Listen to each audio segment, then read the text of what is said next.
How to add gender roles on Discord. I am going to show you how you can easily add gender roles to Discord. One of the most unique features of the platform Discord is its roles.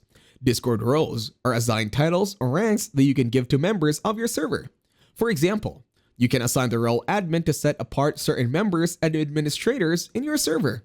From there, you can set certain permissions from the admin role to determine what functions admins can access on your server. You can do this for any number of members of your server for up to 250 roles. Making and assigning roles in Discord is an easy task. Follow the steps. Click on the Discord server that you want to create roles for. Make sure that you have permissions to make roles in the server. If you are the owner of the server, then you should. If not, you may or may not depending on your role in the server and the owner settings.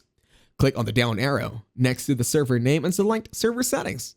Click on Roles and select Create Role. Fill out the information for your new role. Choose the role name, color, and permissions, and select which members will have the role. Click Save Changes at the bottom of your screen to save your new role.